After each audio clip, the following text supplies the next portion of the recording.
The North Must Remember, Episode 6 Review. Episode 6 consists of videos 53 through 62. Finally, I get a chance to completely diverge from the show. Really excited for that. Episode 4 was the Battle of Winterfell. We all know that had to happen. Episode 5 was the fallout from the Battle of Winterfell and setup for this hard fork that's going on inside Episode 6. Now that hard fork has happened, I have complete creative control, and I can kind of merge the story of where I want to go. So this is where you're going to start to see the biggest differences between the show and this glorified fanfiction. So video 53, we'll get right into it. Cersei receives intel and preps the throne room for a dragon attack. That intel she got from Daario, who was her informant inside Dany's camp. Video 54, Dany arrives and destroys the throne room. Arya hesitates before jumping into the fray and waits for Jon to stop her. To her surprise, he agrees and encourages her to continue. The reason I bring this up, it seems like a very innocuous moment, but it actually ties in to a bit of Arya's character and kind of her inner turmoil, if I should say so. More on that in the character development part later, in dealing with Arya. Drogon is hit with a scorpion bolt. Doesn't seem to do too much damage. Video 55. It's the beginning of Clegane Bowl. So I never actually planned on that to happen. It was never a big focal point for me when it came to Season 8. Really wasn't looking forward to it too much, even though I absolutely love the Hound. One of my favorite characters, definitely top 5. But it seemed like it was just too much of fan service. You know, it basically became a meme. And a little bit of fan service is okay. I mean, I like having Dany attack the Red Keep. I'm sure a lot of the Dany fans absolutely love that part, right? So, but it just so happened that they ended up in the same place, meaning the Hound and the Mountain. Same place, same time, while pushing the story forward. So that sword fight kind of had to happen, and it did happen, but much more organically. I originally had other plans for the Hound, but this opportunity was just too good to pass up. I was often confused as to when and why Sandor would even choose to fight the Mountain in the first place. He avoided it after the tournament in Season 1, and also in the Season 7 finale, and really made no effort in between Season 1 and Season 7 to ever go back to King's Landing to have a fight that he could have had in the first place, right? So it just didn't make much sense to me. The reason why he despises his brother makes perfect sense, but the fact if he was so dedicated to his demise, why didn't he take more action? It just didn't make much sense to me. He often spoke about wanting to kill him, and had the opportunity, but never tries to seize the moment. So later on in video 55, the Mountain beats Arya senseless, and I had this happen for 2 reasons. One, to motivate the Hound into fighting the Mountain, and to also show that Arya, while skilled, is not invincible. Every person on her list has either been killed or she has killed with little to no consequence.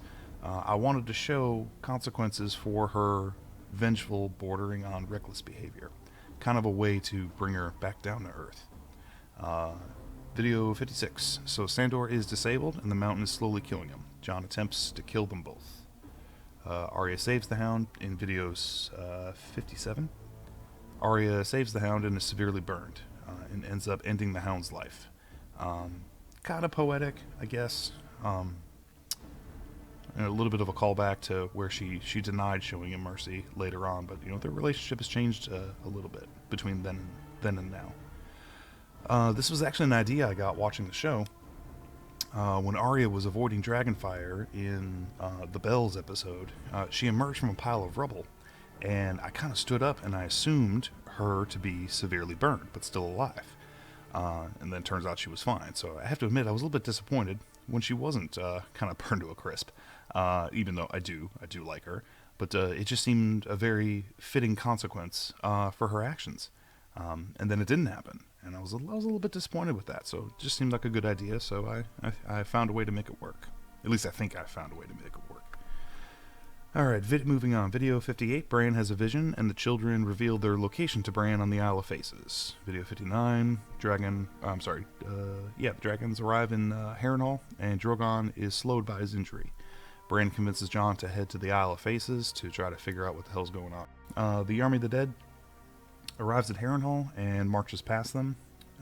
They're not intent on attacking Harrenhal at this point. They're kind of just moving from point A to point B, and Harrenhal happens to be in the way. Drogon crash lands and is protected by Nymeria's pack. I think Nymeria was turned off a little bit in Season 7, kind of by Arya's obsession with revenge and death. People say all the time, dogs can really sense the good and the bad in humans themselves. And I think Nymeria saw something in Arya that she wasn't comfortable with, and that's kind of why Nymeria left Arya to herself.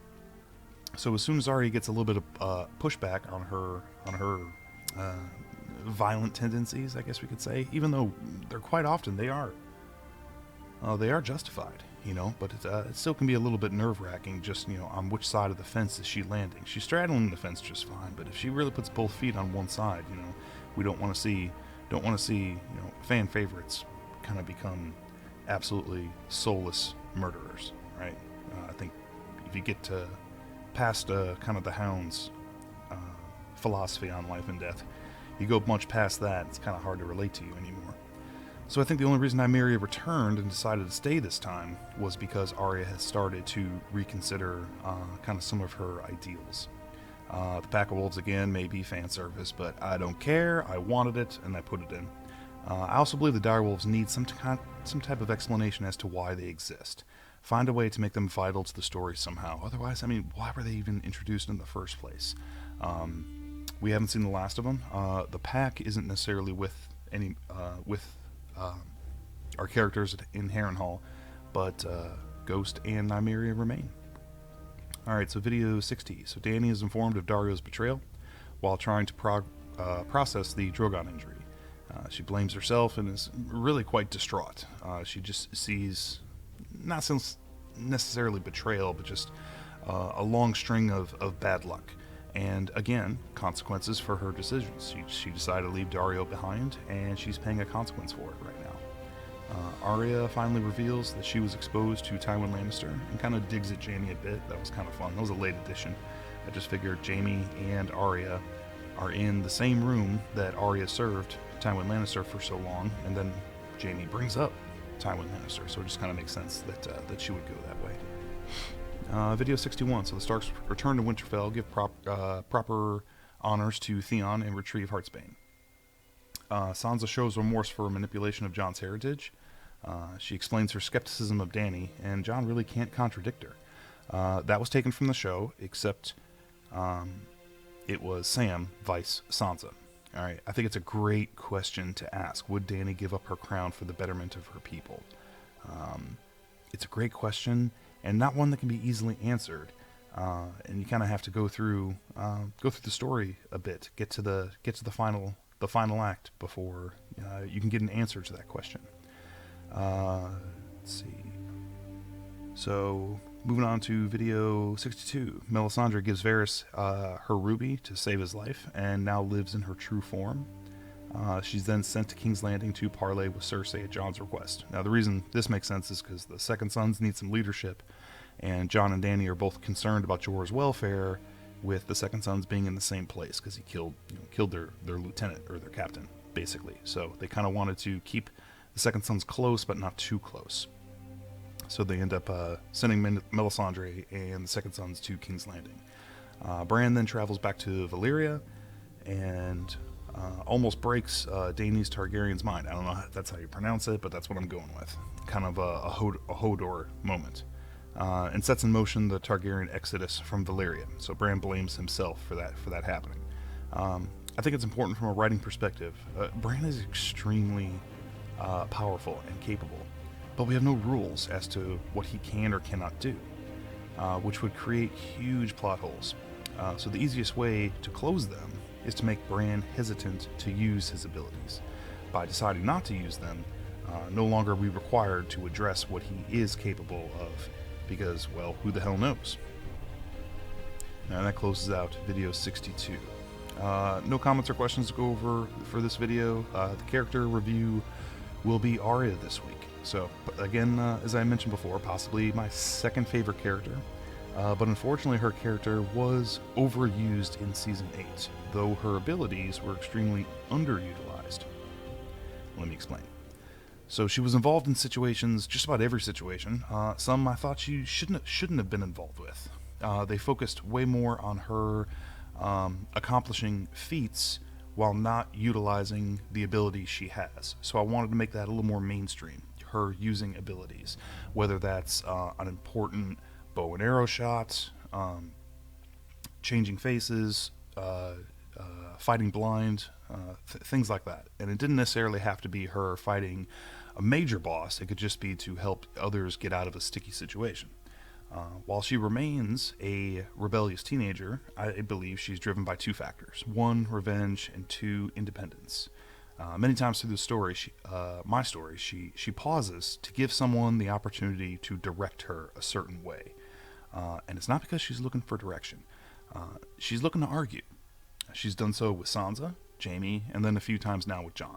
I think now that she's become a capable warrior, she believes being capable, she now has control over every aspect of her life.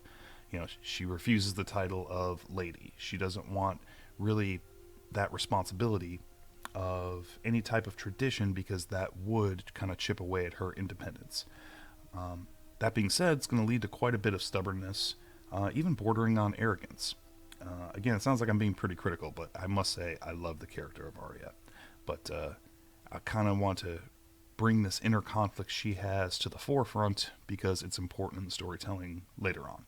So if you combine those two, arrogance, stubbornness, recklessness is really the biggest possibility moving forward. And it's necessary to get results, to get her physically grounded, kind of like the Mountain did. It's a slight course correction in her behavior, and it's necessary for her personal arc. Unfortunately, I have to leave it there, otherwise her arc is going to be spoiled. The story's final climactic situation has a lot to do with Arya's decision-making and how she wants to exist moving forward beyond the story. I guess I just told you guys she lives. But it's very easy to become a big fan of Arya because we can relate to her struggle and her desire for improvement. But a major point of this story is Arya's internal conflict and decision-making. So that's just about all I wanted to cover on this video. In closeout, again, always encourage criticism, questions. Sure, if you want a compliment, okay, that's fine. Don't do great with compliments. I'd rather see some criticism because that what makes writing and decision making a little bit better. I'll always ask, at least during these reviews, to please like, subscribe to the channel. If this kind of increases in popularity, I'm considering doing a season 9. I have some great storylines I want to touch on.